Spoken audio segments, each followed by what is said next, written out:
नमस्कार दोस्तों। हेलो। आपका मेरे चैनल पे फिर से स्वागत है। तो आज भी मैं आप लोगों के लिए कुछ बहुत काम की वीडियो लेकर आई हूँ। तो आप बिल्कुल एंड तक वीडियो को वॉच कीजिए। ये हेल्थ से भी रिलेटेड है और वास्तु से भी रिलेटेड है। तो पहला है सीढ़ी। घर एक ऐसी जगह है जो हमारे लिए बहुत महत्वपूर्ण होती है। हम अपने जीवन का एक बड़ा हिस्सा अपने घर में बिताते हैं। तो यही वजह है कि हमारे घर की ऊर्जा हमारे जीवन पर बहुत प्रभाव डालती है। ऐसे में अगर घर में नकारात्मक ऊर्जा है तो जीवन में परेशानियां भी दुगनी हो जाती है। यही वजह है कि घर बनाते समय वास्तु का खास ध्यान रखा जाता है। लेकिन कई बार कुछ ऐसी गलतियां हो जाती हैं जिनका लंबे समय तक उसका असर रहता है। सीढ़ियों को अगर सही दिशा में ना बनाया जाए तो यह एक गंभीर वास्तु दोष माना जा सकता है। इसी वास्तु दोष के कारण तरक्की की बजाय नुकसान उठाना पड़ सकता है। ठीक उसी तरह अगर सीढ़ियाँ सही स्थान पर बनी हों तो जीवन के बहुत से उतार चढ़ाव व कठिनाइयों से बचा भी जा सकता है। इसलिए ज़रूरी है कि घर की सीढ़ी वास्तु के नियमों को ध्यान में रखकर बनाई जाए, क्योंकि घर तो एक ही बार बनता है ना। तो उस वक्त आप जब भी बनाएं सीढ़ी तो इस वास्तु दोष का ध्यान रखें। घर में ऐसी सीढ़ी मृत्यु का कारण बनती है। सीढ़ियों का निर्माण इस तरह से होना चाहिए कि जब हम सीढ़ी चढ़ें तो हमारा मुख पश्चिम या उत्तर की तरफ हो। सीढ़ियों की संख्या 3, 6, 9, 12, 15, 18, 21 इस क्रम में होना चाहिए। यह शुभ माना जाता है। तो क्रम आप देखिए, इस क्रम में होना चाहिए।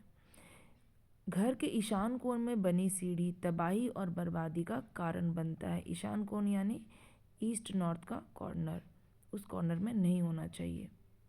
सीढ़ी चढ़ते हुए यह ध्यान रखें, पहली सीढ़ी इन, दूसरी सीढ़ी यम और तीसरी सीढ़ी राजा बनाती है।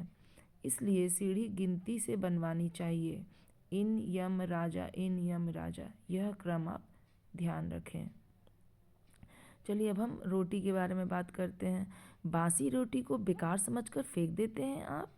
इसके फ़ायदे जानेंगे तो आप भी रात में ज़्यादा रोटी बनाना शुरू कर देंगे। बासी रोटी खाने से कई फ़ायदे होते हैं। यह पाचन में मददगार होती है, वजन घटाने में भी मदद करती है। बासी रोटी में कार्बोहाइड्रेट्स और फाइबर भरपूर मात्रा में होते हैं। इसमें गुड बैक्टीरिया की संख्या भी बहुत ज़्यादा होती है। पाचन से जुड़ी समस्याओं से यह राहत दिलाती है। कब्ज की समस्या में भी मदद मिलती है। सुबह खाने से पेट फूलने और एसिडिटी जैसी समस्याओं से भी राहत मिलती है। वजन घटाने में भी मदद करती है। ब्लड प्रेशर को नियंत्रित रखती है। डायबिटीज़ के मरीजों के लिए दूध के साथ अगर सुबह नाश्ते में लिया जाए तो ये काफ़ी फ़ायदेमंद रहता है। खाना बनाने के 12 घंटे बाद उसे नहीं खाना चाहिए, ये नियम है। अगर आप खा रहे हैं ना रोटी, तो आप देखिए ज़्यादा लेट ना हो, 12 घंटे के बाद उसको इस्तेमाल ना करें। रोटी को ज़्यादा देर फ्रिज में ना रखें। रोटी को अतिरिक्त समय के लिए ही फ्रिज में रखें। रोटी को फ्रिज में रखना तो बेहतर होता है, बट उसको ज़्यादा देर तक नहीं रखना है। रोटी खाने से पहले उसे अच्छी तरह से गर्म कर लें। तो इन सब बातों का आप ध्यान रखें तो आप बासी रोटी भी खा सकते हैं। तो दोस्तों, अगर आपको मेरी वीडियो अच्छी लगी है तो आप मेरे चैनल को लाइक कीजिए, सब्सक्राइब कीजिए और बेल आइकन भी प्रेस कर दीजिए ताकि मेरे सारे नई वीडियोस के नोटिफिकेशंस आपको मिलते रहें।